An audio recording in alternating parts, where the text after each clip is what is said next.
The day after my divorce was finalized, my ex-husband hastily married his young mistress. I was booking a plane ticket to get away when my former mother-in-law called me, sobbing, with the news. He had been in an accident and had one of his legs amputated. I was on the verge of going back to take care of him when I discovered a chilling truth. My 5-year marriage to Ethan ended more swiftly and sharply than I ever could have imagined. So fast it made me shudder at the cruelty of the human heart. Just a week earlier, when I laid a stack of evidence of his infidelity on the table, Ethan made no attempt to deny it, nor did he kneel and beg for forgiveness like in the soap operas I used to watch.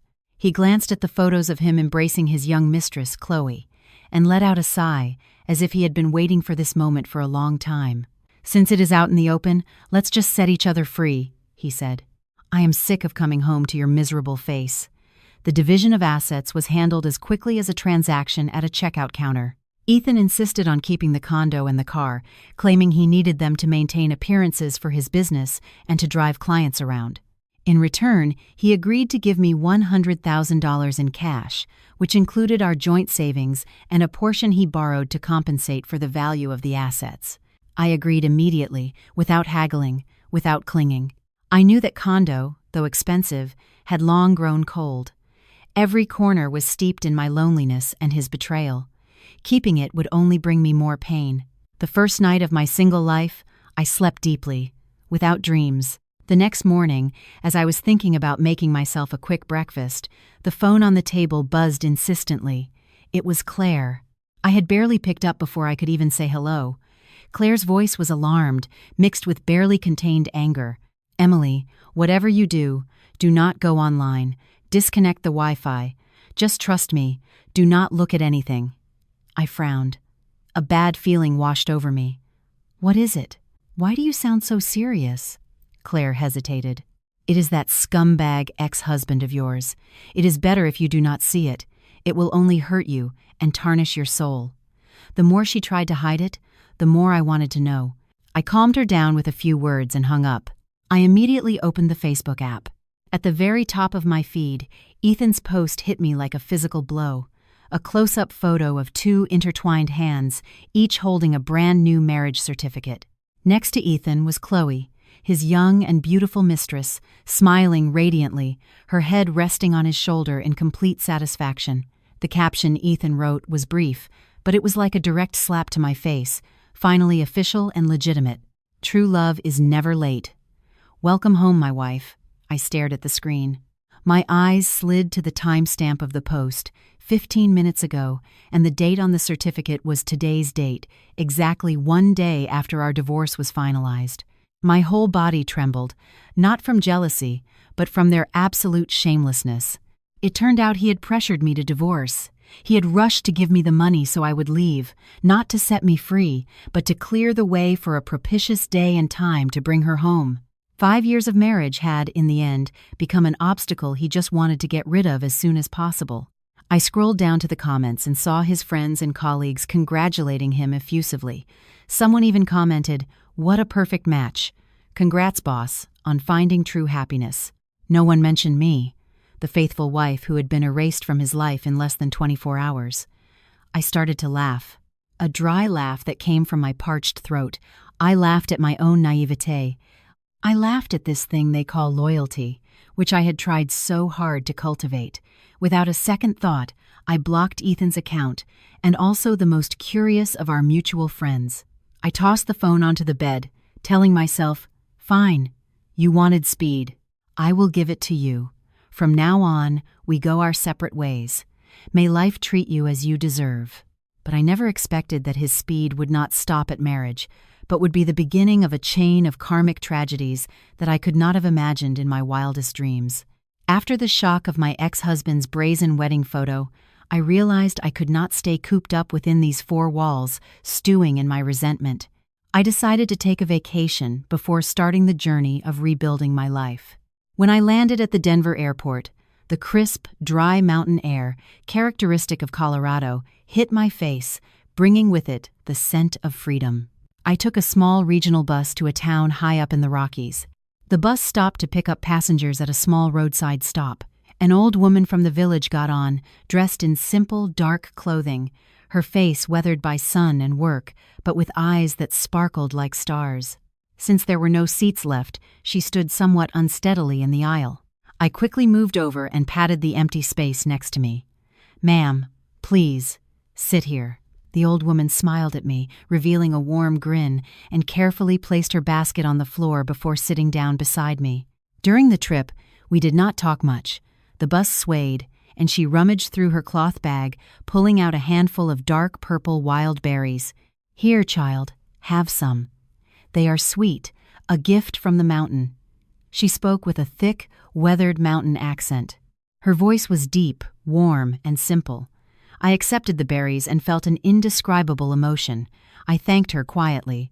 The old woman stared at me for a moment and then suddenly said, as if she could see right through my troubled soul, "If the basket is too heavy, take something out to make the road lighter. You have a very large stone in your heart, child. Your eyes are as sad as a rainy afternoon on the mountain. Do not always look at the ground.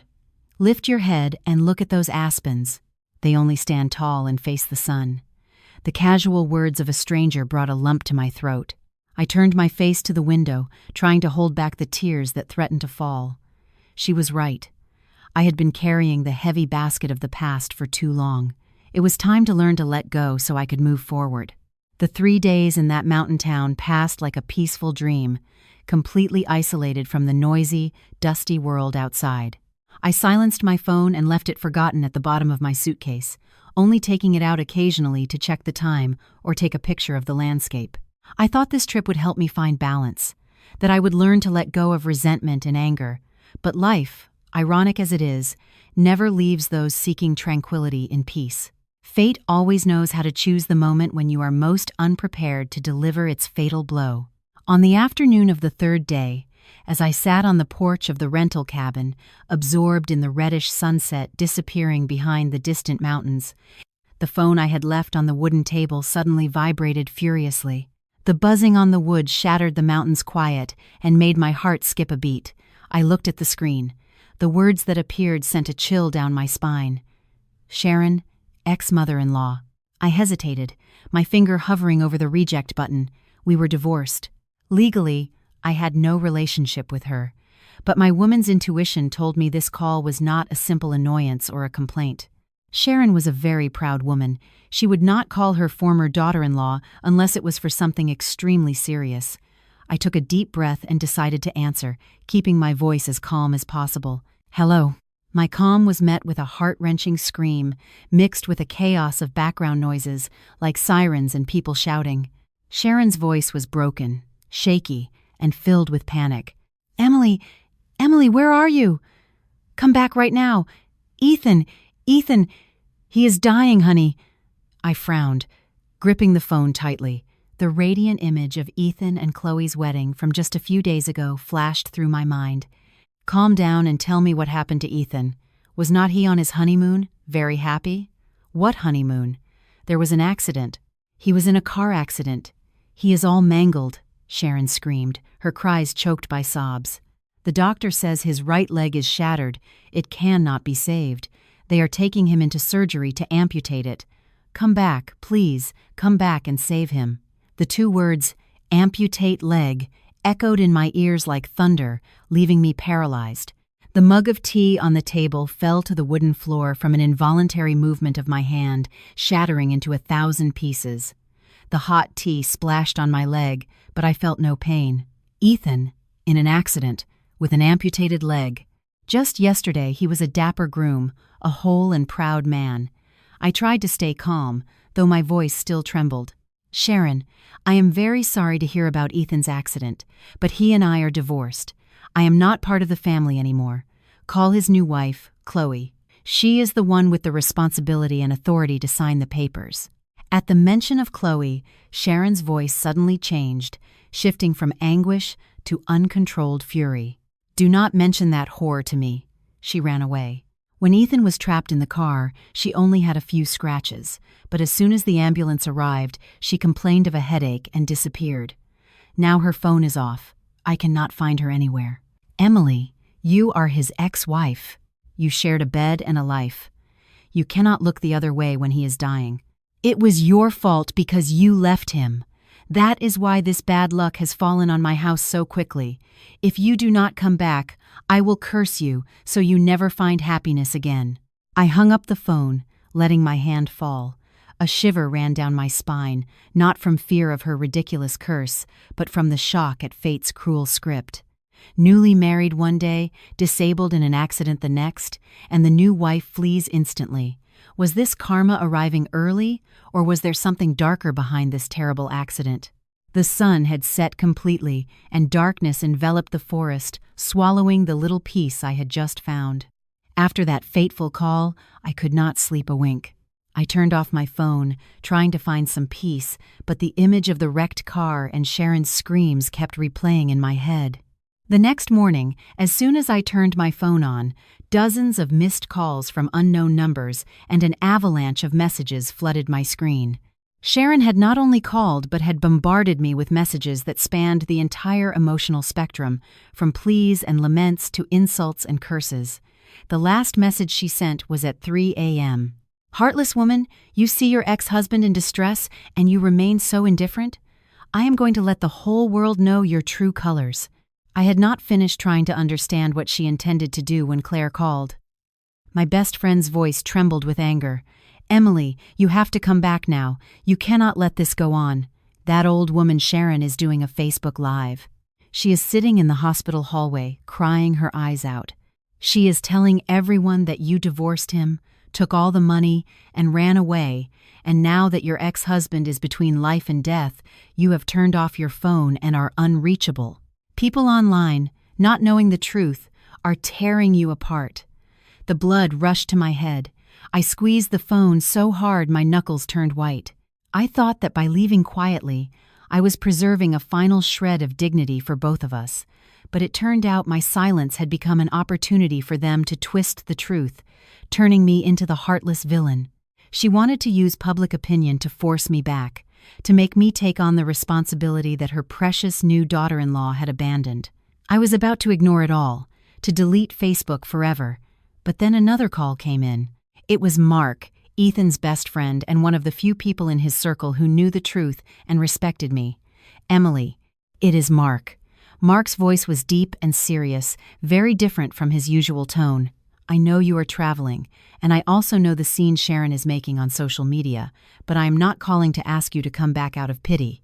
There is something more complicated, related to the law." I frowned. "The law? What are you talking about, Mark? Ethan and I have already settled all our assets." "Not entirely, Emily." Mark hesitated for a moment, then continued. "This morning, the state troopers and investigators were at the hospital taking statements. Ethan's accident has a lot of strange aspects. It does not seem like a random accident.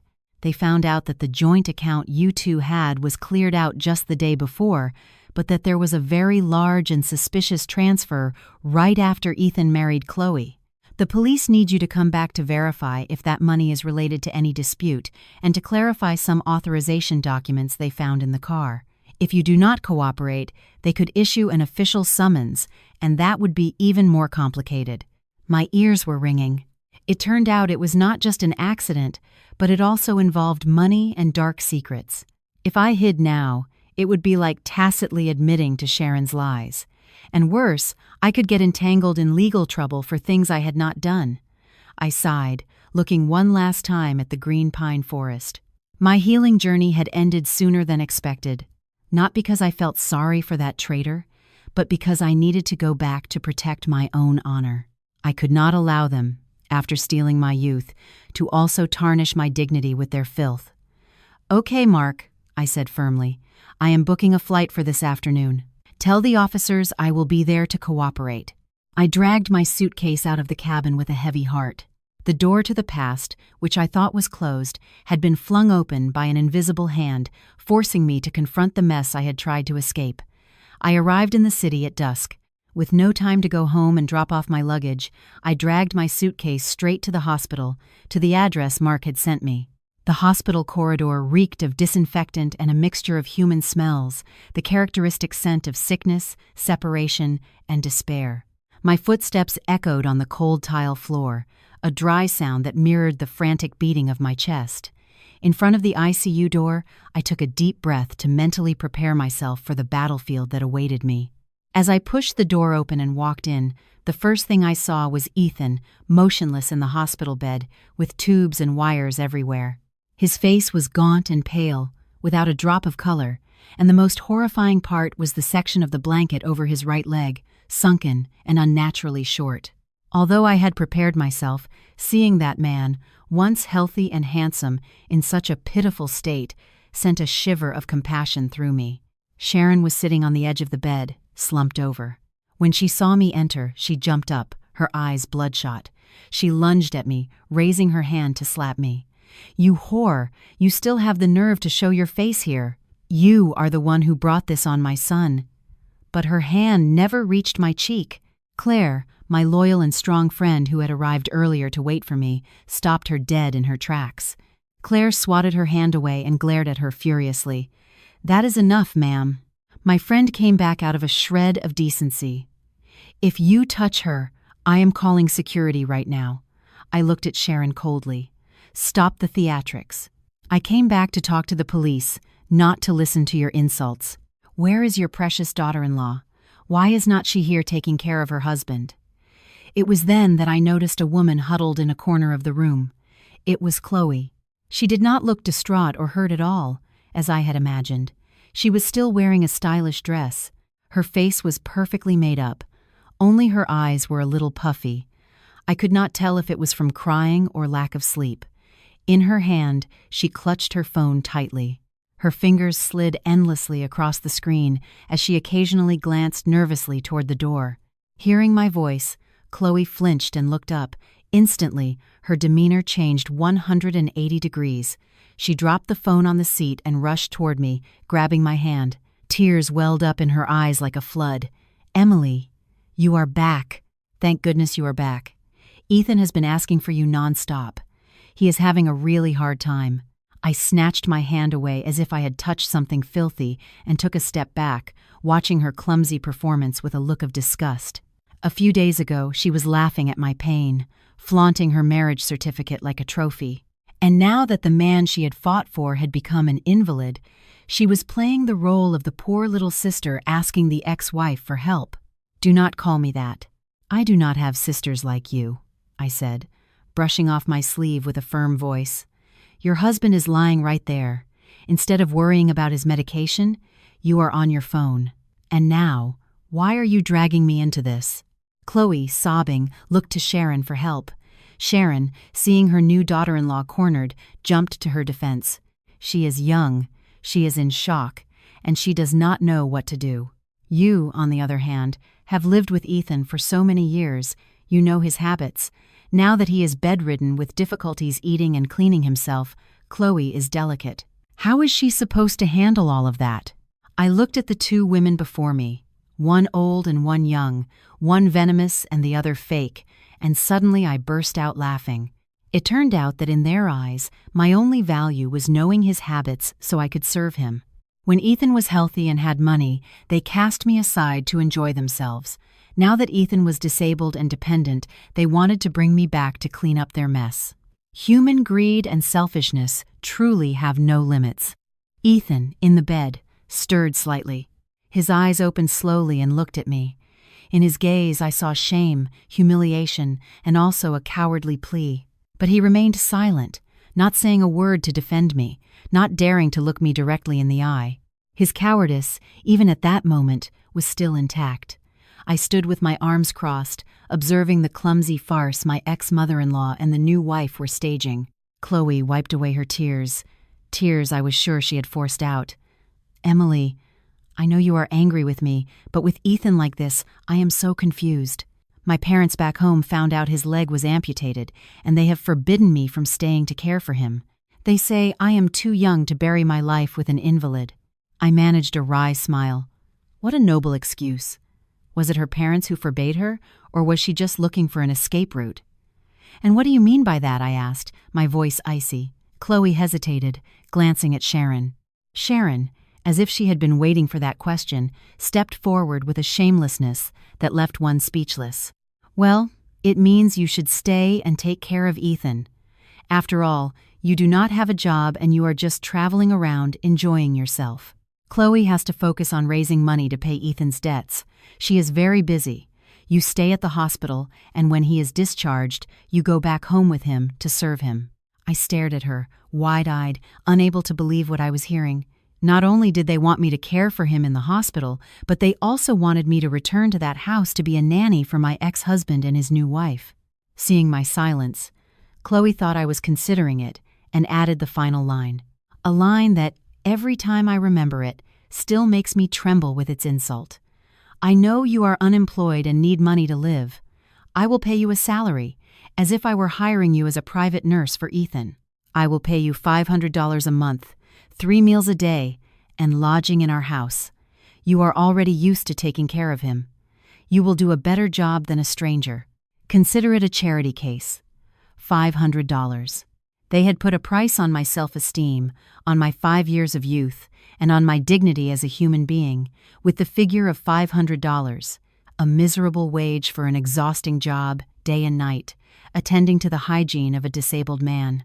In their eyes, I was no longer an ex-wife, not even a person with feelings, but an old object, a cheap tool they could use as they pleased and discard with a few coins. Claire, beside me, could not hold back any longer. She was about to jump in and give them a piece of her mind, but I stopped her with a gesture.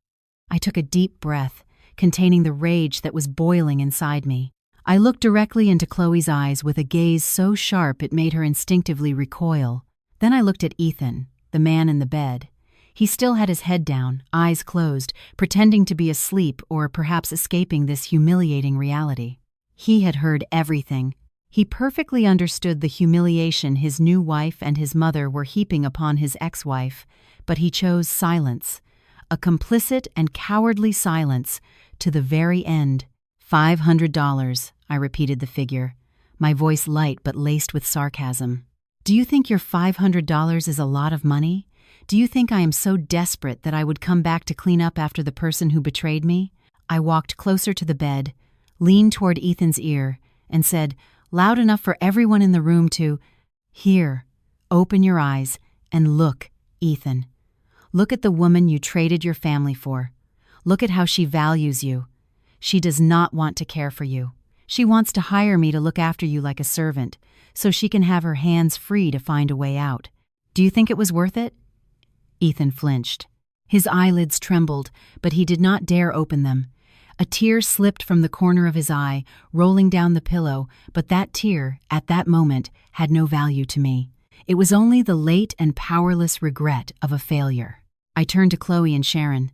I tossed the bag of fruit I had bought on the way onto the table with a thud. "Let me make this clear to both of you. I am his ex-wife, not his nanny, and certainly not his servant. As for that $500, keep it to buy yourself some dignity, some decency. Maybe in the next life, you will manage to be a decent person, and do not ever drag me into your filthy mess again." With that, I turned and walked out the door without looking back even once. The fruit basket I had bought for the visit remained there on the table, a testament to the last shred of humanity they had mercilessly trampled. Behind me, Sharon's sharp screams echoed. "Stop, you wretched, disrespectful girl. I am talking to you, and you dare to walk away. Have you no conscience?" I quickened my pace. The sound of my heels on the hospital corridor floor sounded sharp and hollow. But Sharon did not give up. She ran clumsily after me, grabbed the edge of my jacket, and pulled hard, causing me to stumble. In the middle of the crowd, she began to shout as if I were a criminal who had just committed a heinous crime. "Everyone, look, come and see. This is my ex-daughter-in-law. Her husband is bedridden, and she comes to visit without giving a single cent, then insults her mother-in-law and leaves. What kind of ungrateful, heartless woman is this? No wonder karma has punished her and she could not have any children." The curious glances and whispers of other patients' families focused on us. Some shook their heads in disapproval, others whispered among themselves. My face burned, not from my own shame, but from the second-hand embarrassment I felt for her. A 60-year-old woman willing to sell her family's honor in public for money and selfishness. I pulled away sharply from her grasp, straightened the collar of my jacket, and looked at her with pity. "Sharon, have some respect for your son. It is bad enough that he is in there without a leg. Do not make him lose his dignity too. The more of a scene you make, the more people will laugh at your family. I have nothing to lose." Just then, 2 hospital security guards arrived, asking the crowd to disperse and reminding Sharon to maintain order. She reluctantly let me go, though she continued to mutter insults, but she no longer dared to cause more of a fuss. I left the hospital and took a deep breath. The city air, heavy with exhaust and dust, felt 1,000 times more breathable than the suffocating atmosphere of that room. I took a cab home with a mind full of thoughts.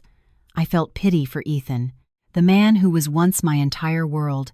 He had traded a faithful wife for a young, beautiful mistress. He had traded peace for deceit and intrigue. And now, when misfortune struck, he finally understood the very high price of betrayal. The next morning, I received a message from Mark to meet.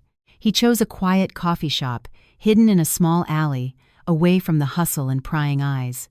When I arrived, he was already there. In front of him, an iced coffee, the ice already melted, a sign he had been waiting for a while. His expression was serious, his brow furrowed with concern. "You are here. Sit down," Mark said, pulling out a chair for me. "Claire told me what happened at the hospital yesterday. You did the right thing. Do not let them drag you into their mess." I smiled bitterly and ordered an orange juice. I did not want to get involved either, but it seems they will not leave me alone. "What was that you told me about the police's suspicions? Can you explain it better?" Mark took out his phone and showed me some screenshots of messages. They were conversations between Ethan and him before the wedding. In the messages, Ethan complained that Chloe insisted on managing all their finances as soon as they got married, with the excuse that united, husband and wife can achieve anything. "Look," Mark said, pointing at the screen. "Ethan is weak, but he is not stupid.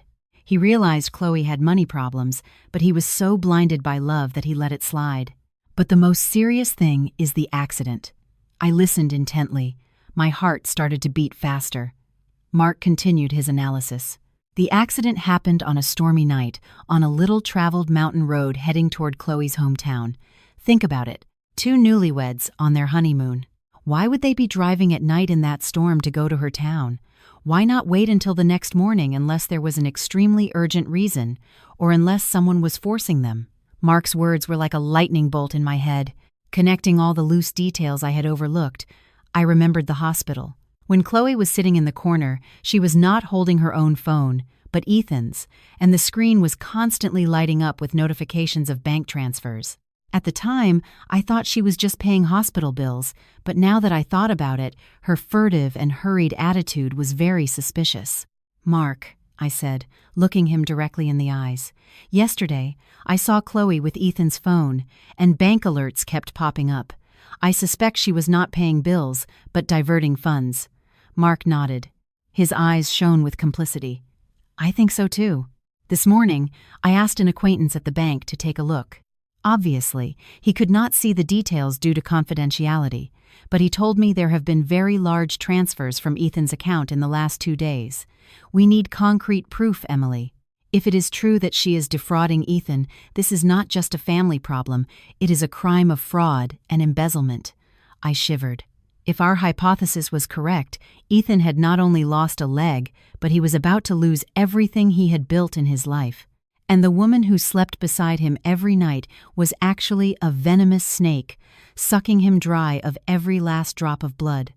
After leaving the coffee shop, I went home with my mind in a turmoil. The suspicions about Chloe swirled in my head like a dark cloud. I opened Facebook to look for some information about her and came across her latest post. It had been published just 30 minutes ago and already had hundreds of reactions. In the photo, Chloe's hand was tightly holding Ethan's thin hand, which was full of IVs and needle marks. She had written a long, melodramatic caption. "Even if the whole world turns its back on us, I will still be here holding your hand.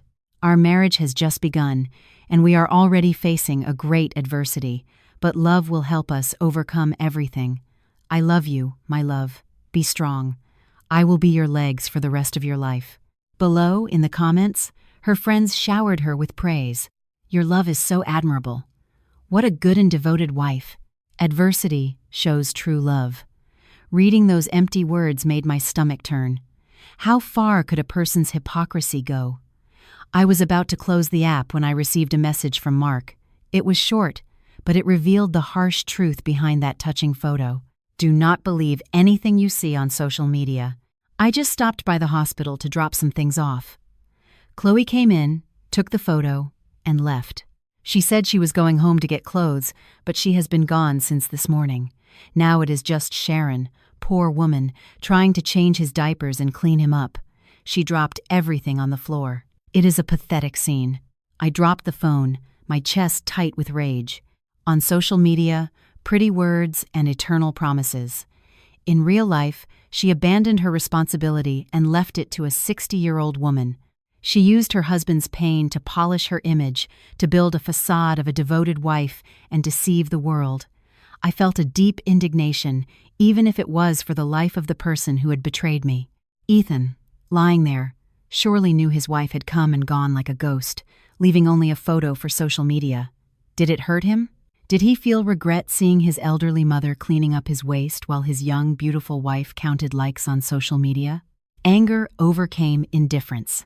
I decided I could not stand by and watch that evil woman continue her charade.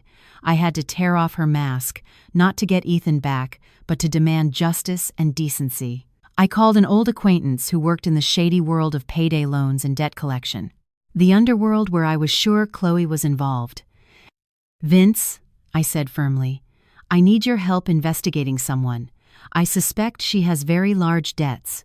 Vince was a seasoned man who had spent enough time in street-level finance to have a network of information on difficult debtors.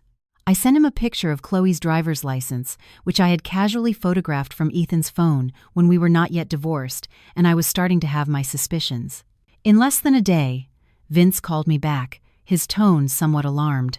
"Emily, this case you have got is a big one," Vince said. "This girl is no amateur.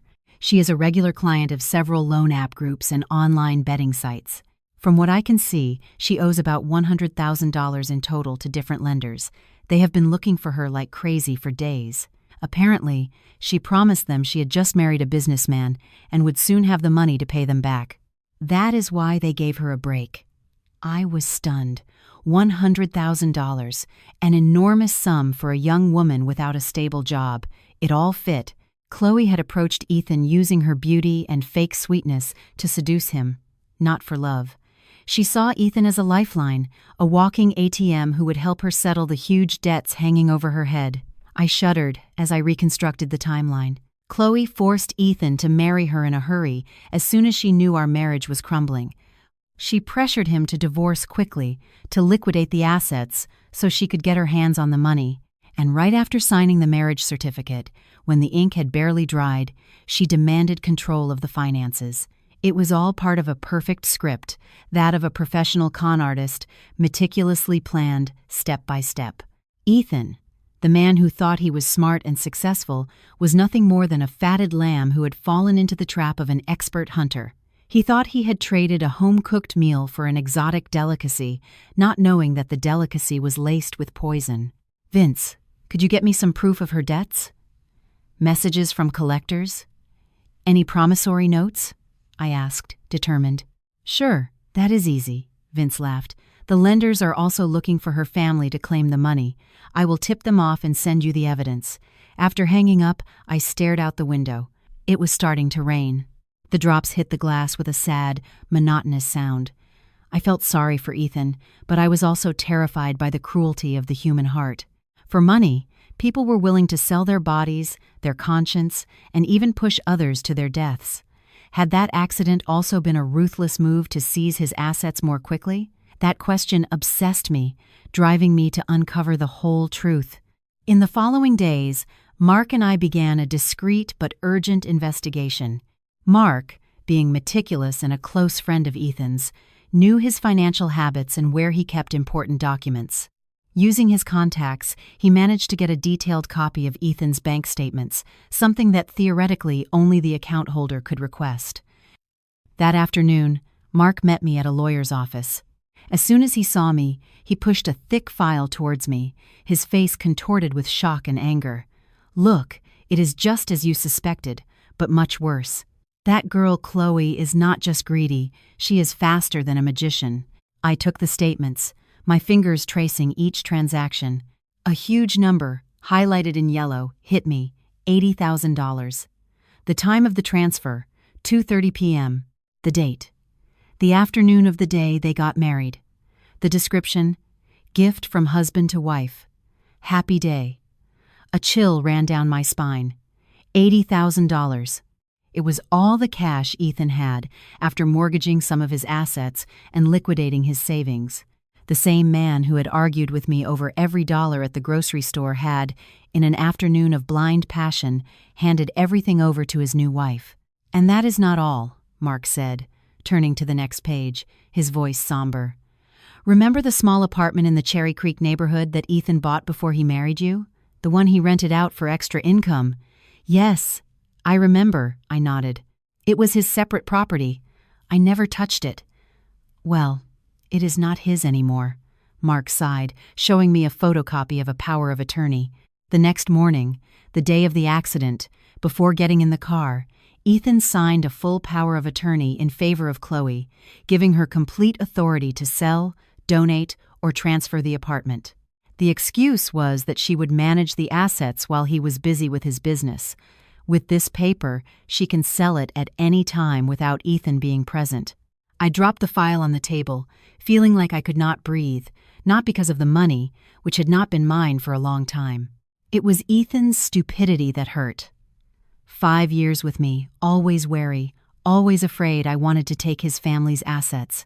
But with Chloe, with a few sweet words and crocodile tears, he voluntarily handed over his entire estate, giving the thief the knife to hold to his throat.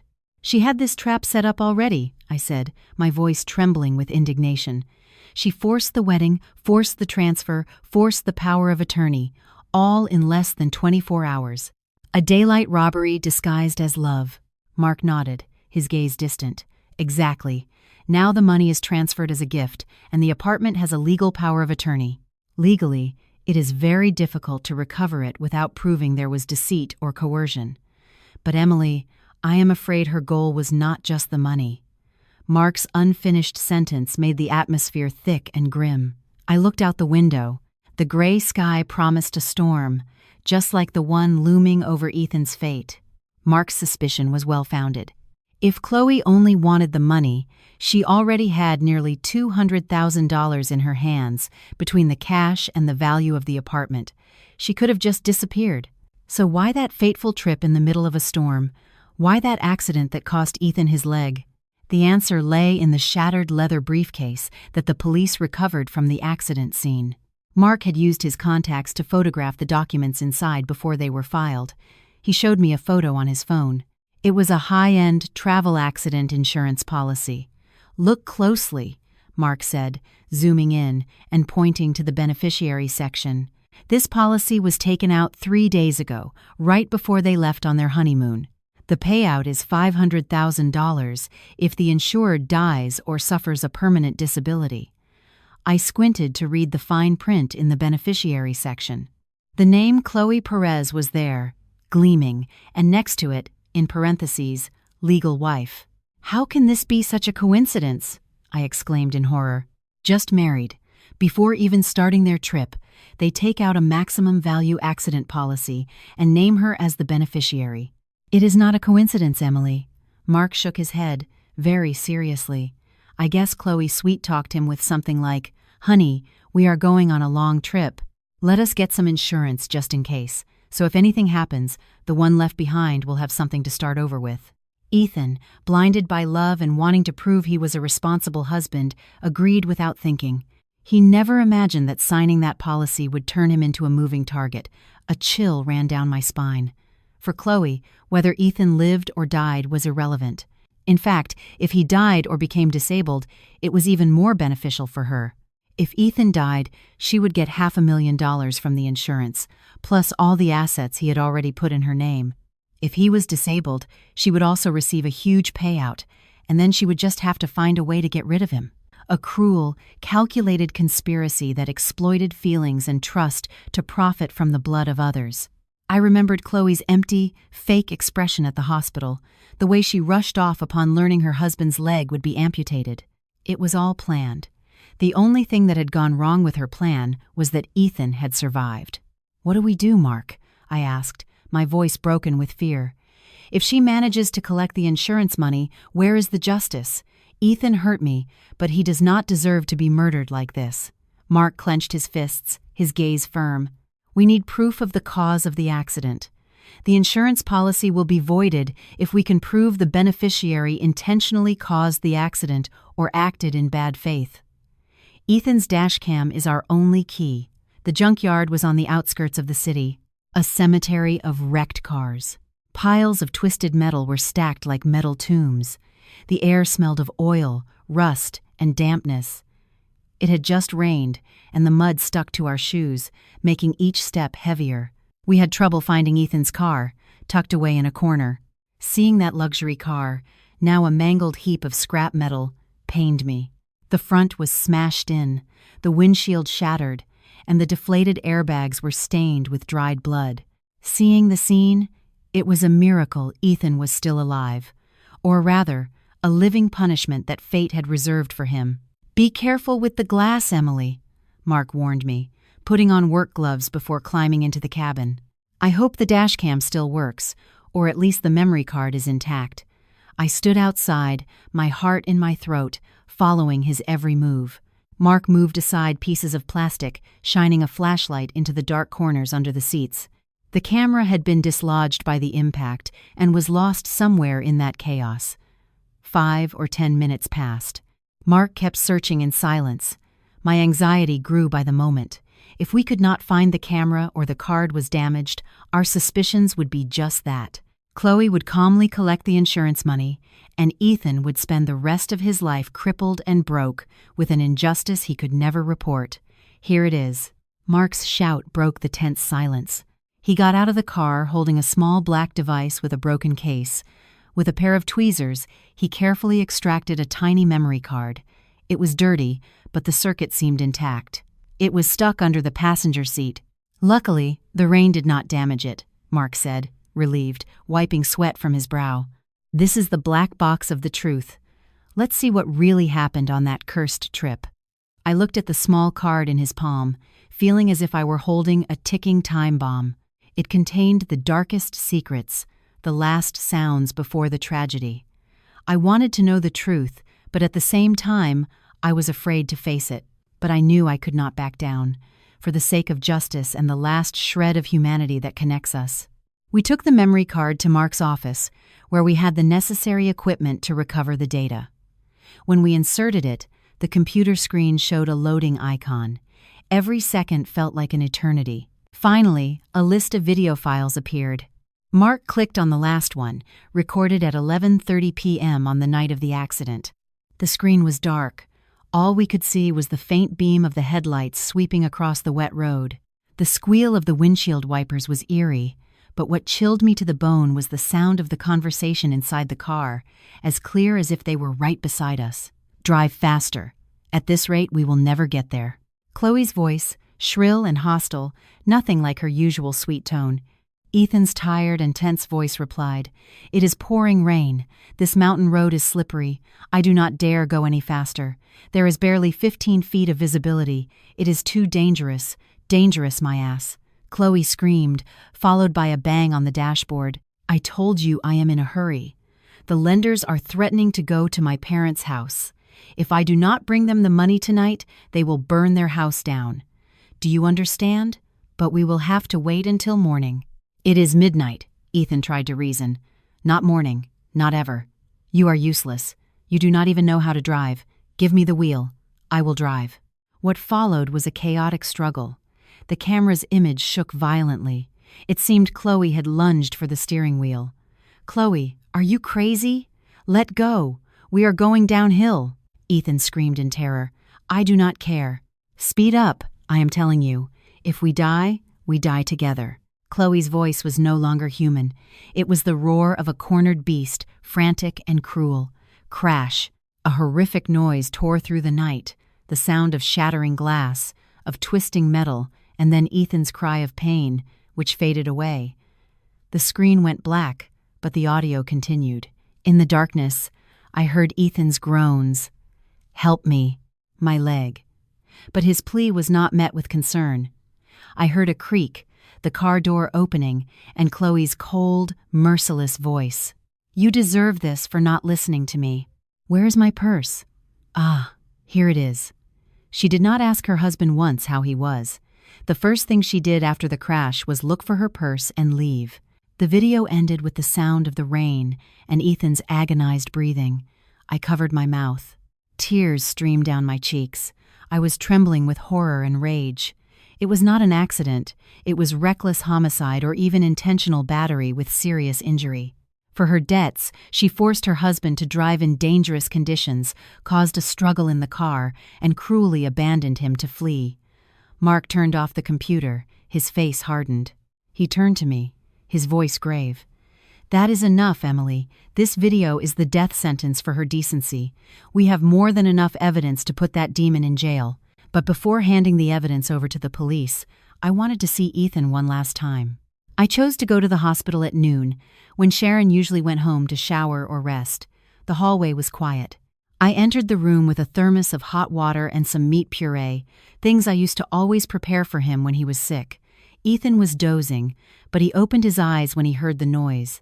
When he saw me, a flicker of surprise crossed his gaze, quickly followed by shame. He turned to face the wall. "What are you doing here? Did you come to laugh at me?" His voice was a weak whisper. I did not answer immediately. I placed the puree on the table, poured some water. I sat beside him, looking at the sunken blanket where his healthy leg used to be. "I do not have time to laugh at anyone," I said calmly. "I came to show you this. Afterward, whether you want to laugh or cry is up to you." I took out my phone and played the audio extracted from the dash cam. Chloe's strident voice, the screams, the terrible impact echoed in the silent room. With every word, Ethan's body trembled. His face contorted, and tears soaked the pillow. When the recording ended with the sound of Chloe's cold footsteps walking away, Ethan broke down and cried. The cry of a man who has lost all dignity and hope. "She abandoned me," he sobbed, hitting the mattress with his thin hand. I begged her to help me. My leg was trapped, bleeding heavily, but she just looked for her purse and left. She wanted me to die to collect the insurance. I looked at him without resentment, only with pity for such a blind human being. "You know, Ethan, the price you have paid for your betrayal is too high. You traded a stable family, a wife who loved you, for a demon disguised as an angel. Now you have lost a leg, your money, your trust. Do you think it was worth it?" He turned to look at me, his eyes red and bloodshot. "I was wrong, Emily. I am so sorry. If I had not been so greedy that day, if I had not listened to my mother criticizing you for not giving her grandchildren, if I had not chased after something new, we would still be happy now, right? Help me. Do not abandon me now." I stood up, adjusting my clothes. I looked him in the eyes one last time. "I will help you, but not for the love we once had. That died a long time ago. I will help you for justice, because I do not want the wicked to get away with it. The rest of your life, good or bad, you will have to face it alone." I left the room, leaving behind the echo of his late repentance. The door closed, and with it, the last vestige of feeling I had left for him. While Ethan stewed in his pain at the hospital, outside, Sharon was beginning to taste the bitter fruit she herself had sown. The money for the initial medical expenses had run out. The hospital kept sending her bills. She emptied her pockets and was left with only a few dollars from her pension. She called Chloe dozens of times, but her phone remained off. Desperate, she took a bus to Ethan's house, now in Chloe's hands, hoping to find her rich daughter-in-law and ask for money. When she arrived, she saw a small moving truck parked at the entrance. The door was open, and unfamiliar men were carrying furniture out of the house. She looked closely. It was the oak dining set that Ethan cherished so much. And there, the large-screen TV, the double-door refrigerator, everything was being loaded as if it were trash. Sharon ran inside, shouting, "What are you doing? Are you robbing us? Who gave you permission?" A burly man stopped. "Ask the owner," he said, pointing inside. "We have a sales agreement. Everything is legal." Sharon rushed into the living room. Chloe was there, directing the workers who were dismantling a crystal chandelier. She was wearing comfortable house clothes and counting a wad of cash with a satisfied smile, without the slightest concern for her dying husband. "Chloe! What the hell are you doing?" Sharon yelled, grabbing her by the arm. "Your husband is in the hospital with no money, and instead of taking care of him, you are selling the furniture? Do you plan to leave the house empty?" Chloe yanked her arm away with a sharp tug, causing Sharon to nearly fall. She looked at her with sharp eyes, with no trace of respect or falsehood. "Let go of me, you crazy old woman. My husband is an invalid. This house is in my name, under a power of attorney. I sell what I want. I have to sell it to compensate for my lost youth. Or do you think I married him to take care of a cripple for the rest of my life?" "What are you saying?" Sharon stammered, pale as wax. "You are his wife. It is your responsibility. How can you be so evil?" "Evil?" Chloe let out a bitter laugh. "Who are you blaming? Your son for being an idiot? Or you for being greedy? You were the one who encouraged him to leave his ex-wife for me. You despised Emily for being from a small town and unable to have children. Well, now open your eyes wide. I am not going to clean up after a cripple. You would be better off taking him back to your town and never bothering me again, or I will throw you both out on the street." With that, she pushed Sharon, who fell to the cold floor, looking in disbelief at the daughter-in-law she had praised so much. In that instant, Sharon realized she had let a tigress into her home, destroying her own family in exchange for a dead-end tragedy. The news that Chloe was selling off the furniture quickly reached me. We knew we could not wait any longer. She was raising money to flee. I met with Mark and our lawyer, Miguel, to plan the final blow. "We have enough evidence," Miguel said. "The bank statements, the fraudulent power of attorney, and most importantly, the dashcam video. But to catch her in the act, we have to make her come to us. Greed is her weak point," Mark added. "She is desperate for money." "The insurance," I said, my gaze firm. "She is still waiting for the insurance money. That is the perfect bait." The plan was set. Mark would send a message to Chloe, posing as an intermediary, saying the insurance company had approved the claim, but she, as the beneficiary, had to go to the hospital to sign the papers with Ethan. Mark wrote the message. "Chloe, it is Mark. Good news from the insurance company. They have approved the $500,000 payout. They need you to come to the hospital urgently to sign with Ethan. They said as soon as you both sign, the money will be in your account this afternoon." 2 minutes later, Mark's phone rang. It was Chloe. Her voice was overflowing with joy. "Really, Mark? $500,000? I am on my way right now. Tell them to wait 15 minutes for me." Mark and I looked at each other with a bitter smile. The fish had taken the bait. 30 minutes later, the door to Ethan's room burst open. Chloe entered in a cloud of expensive perfume. She was elegantly dressed with a designer handbag she had bought with Ethan's money. Her made-up face wore a radiant smile, completely out of place in the somber atmosphere of the room. In the room were Ethan, with a look of hatred on his face, Sharon crying silently, Mark with his arms crossed by the wall, and me sitting in a corner. Chloe ignored us all, searching for the insurance agent. "Mark, where is the insurance guy? And the papers? The money goes directly to my account, right?" She did not say a word to Ethan, not even a glance at his amputated leg. Mark did not answer, just smiled coldly. At that moment, I stood up, went to the door, and locked it. The sharp click of the lock made Chloe turn around, startled. When she saw me, her smile vanished, replaced by confusion.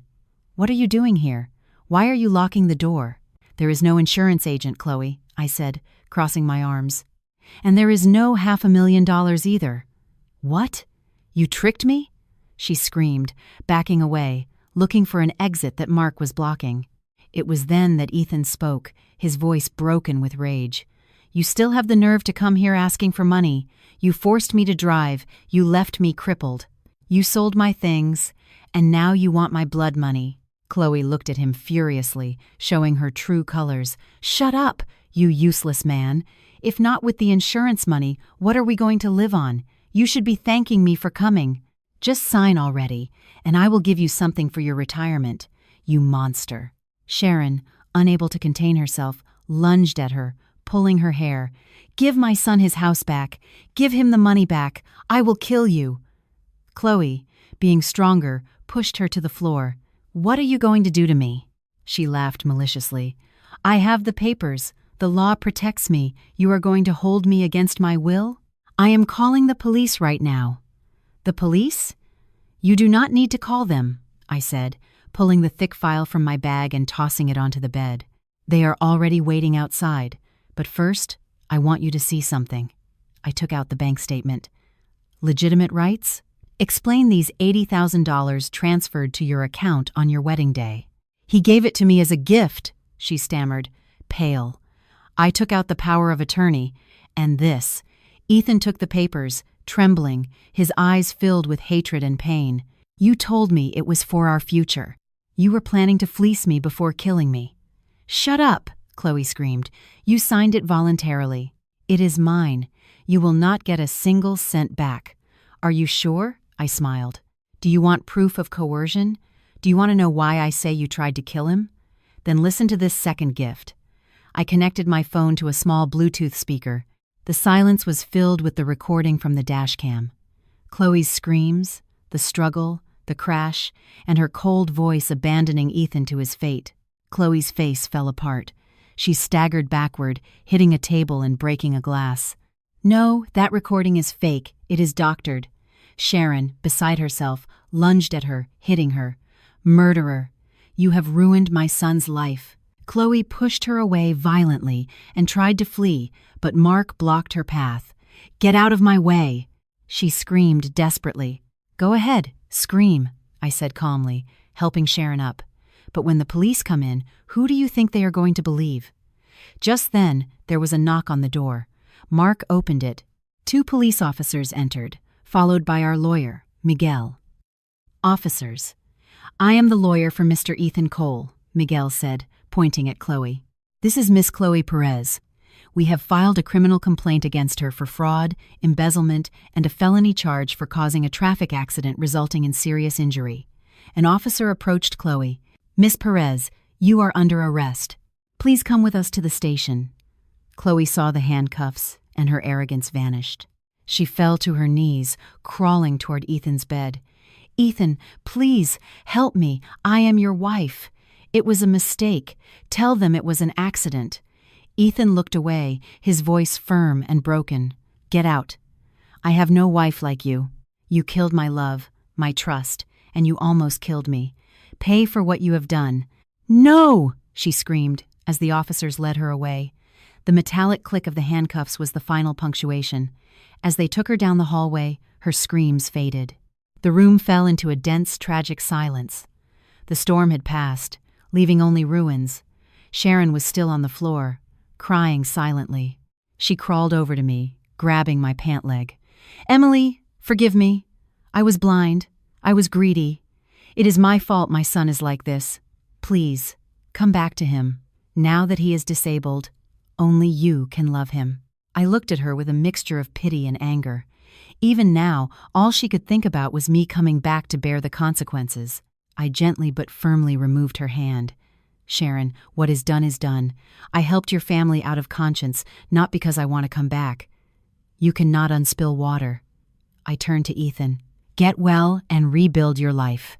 You still have your hands and your mind. Do not make your mother suffer anymore. The money you get back, use it to start over, with dignity." With that said, I said goodbye to Mark and Miguel and left. Behind me, I left a world of regret. When I walked out of the hospital, the sun was beginning to peek through the clouds. I took a deep breath, finally feeling free. 3 months later, the trial took place. Chloe, gaunt and scared, could barely speak. The judge delivered the verdict. The defendant, Chloe Perez, is sentenced to 12 years in prison for the crimes of fraud and reckless homicide. Furthermore, she is ordered to return the $80,000. The power of attorney for the apartment was voided, and the insurance policy was declared null. Chloe's dream of getting rich off the blood of others had vanished. Hearing the sentence, she collapsed, crying and begging for mercy. But it was too late. The price of her greed was prison and shame for her family. After the trial, Ethan regained ownership of his house and what was left of his assets, but the house was empty, a cold shell. He asked to see me one last time. I hesitated, but agreed. I wanted to close that chapter forever. I found him in his wheelchair, in the middle of the deserted living room. He looked old and defeated. "Thank you, Emily. And I am sorry. You do not have to thank me or apologize. Justice has been served. If I had not been such an idiot, if I had not listened to my mother, if I had not disrespected you, we would still be together and happy, right?" I looked at him, now without a trace of pain. "Ethan, there are no ifs in life. And even if I could go back, I would not choose you. Your nature is weak and greedy. If it had not been Chloe, it would have been someone else. This fall was the lesson you needed to grow up." He froze. Tears streamed down his cheeks. My words were harsh, but they were the truth he needed to hear. "Take care of yourself. Your mother is getting old. Be a man, even if you only have one leg left." I walked out of the house and felt that the sky was bluer than ever. I blocked his number and Sharon's. They had become strangers. The divorce settlement money was still untouched in my account, but I no longer wanted to run away. I wanted to build a home. I remembered my dream from my youth. I loved flowers, scents, crafts. I decided to open a shop, not for fresh flowers that wither, but for dried flowers and aromatic candles. Dried flowers, a symbol of eternal beauty. Candles, to heal cold souls, like mine had been. I called it Rebirth. My shop, Rebirth, became a haven of peace. I was so busy I barely thought about the past, but sometimes news travels. One afternoon, Claire came to visit. "Guess who I saw yesterday washing dishes at a food stall in the market?" "Sharon." I froze. She was a mess. Claire continued, thin, with white hair, wrinkled hands. The owner was yelling at her, and she just kept her head down. I felt so sorry for her I did not dare say hello. "And Ethan?" I asked quietly. "They say he is a shut-in. The money he had left went to doctors and debts. Now he makes a living weaving baskets at home. He is too ashamed to go out." I listened to the story with a strange sadness, not joy. Karma does not need grand dramas.